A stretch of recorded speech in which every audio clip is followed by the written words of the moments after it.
안녕하세요. 6월 17일 매일 묵상. 오늘은 신명기 31장 30절, 그 마지막 절부터 32장 14절까지의 말씀의 묵상을 나누겠습니다.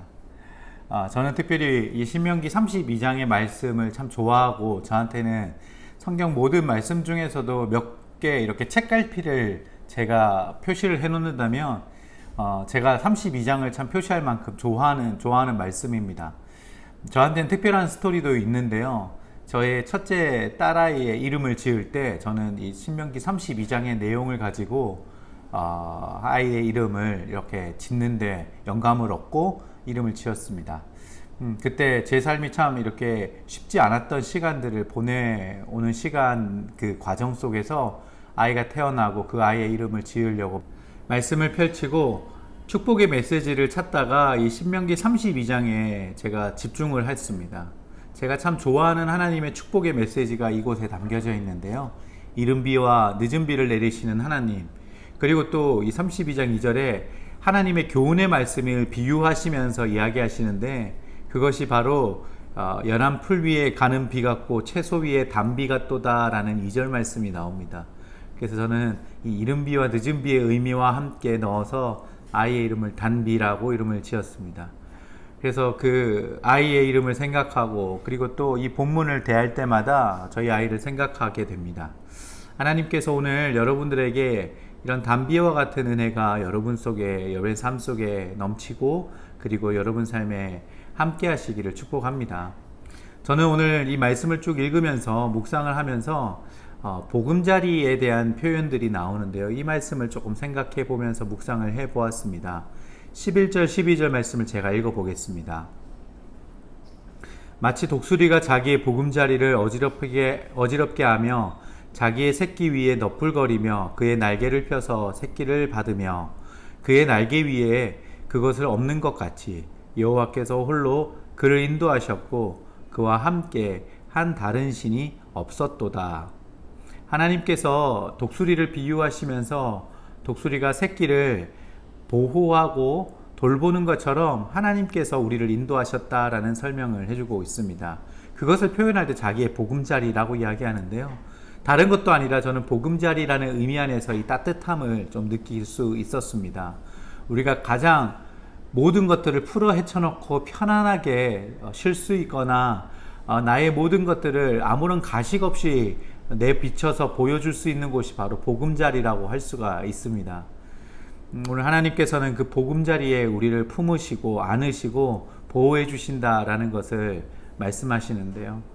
하나님께서 이스라엘 백성을 지키십니다. 짐승이 부르짖는 광야에서 보호하시고 호위하시며, 그리고 자기의 눈동자같이 지키신다라고 말씀하십니다. 그런 보금자리를 하나님께서는 이스라엘을 지키시기 위해서 하나님의 특별한 방법으로 이곳으로 설명하시며 보호해주고 계시는 것입니다. 독수리 한번 생각해 볼까요? 태어날 때부터 독수리가 새들의 왕의 모습에 가지고 그가 용맹스럽게 태어나게 되나요? 아닙니다. 독수리도 태어날 때는 새끼입니다. 연약하고, 그리고 또 그냥 귀여운 하나의 새끼와 같습니다. 이런 새끼 독수리가 강한 독수리가 되는 과정을 통해서 아주 새들의 왕으로 불려질 만큼 강하게 성장이 되어지는 것입니다.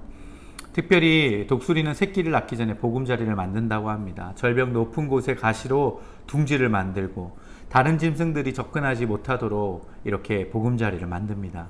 가시 둥지 위에 나뭇가지를 올려놓고 짚을 올려놓고 보금자리를 완성합니다. 그리고 나서 이 안락한 보금자리에 그는 새끼를 낳습니다.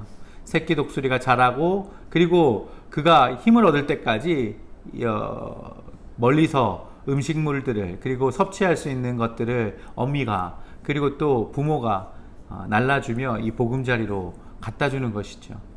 어느 정도 자랐을 때 이제 어미 독수리는 그가 날 수 있도록 준비시켜 줍니다. 보금자리를 무너뜨리고 날개짓을 하면 그 안에 있던 짚과 나무가지들이 흩어지면서 날카로운 가시가 드러납니다. 그러면서 새끼는 더 이상 그곳에 머물 수 없다고 합니다.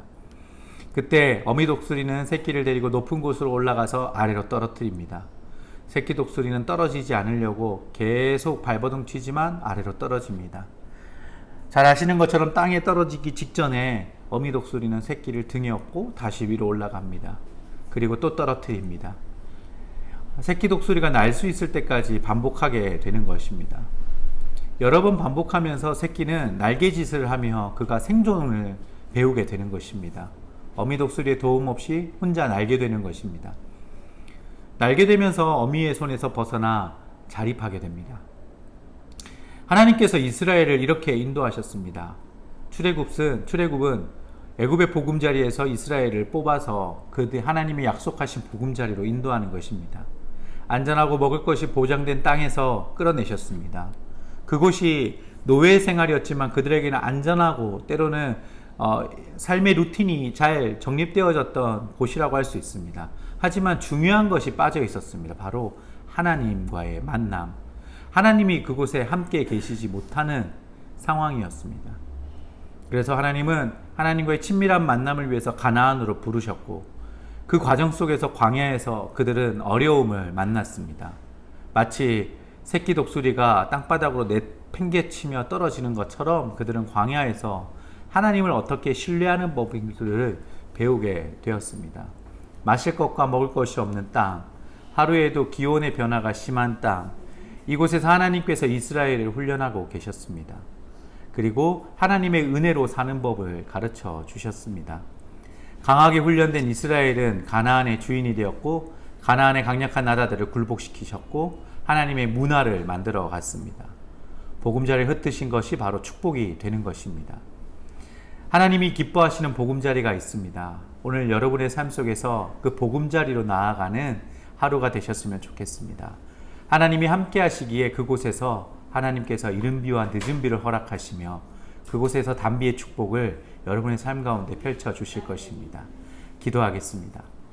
하나님, 오늘 우리의 삶 가운데 하나님의 보금자리로 인도하시는 주님의 손길을 기억합니다.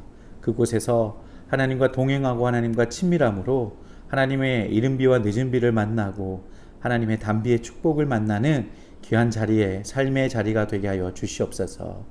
예수님의 이름으로 기도드립니다. 아멘.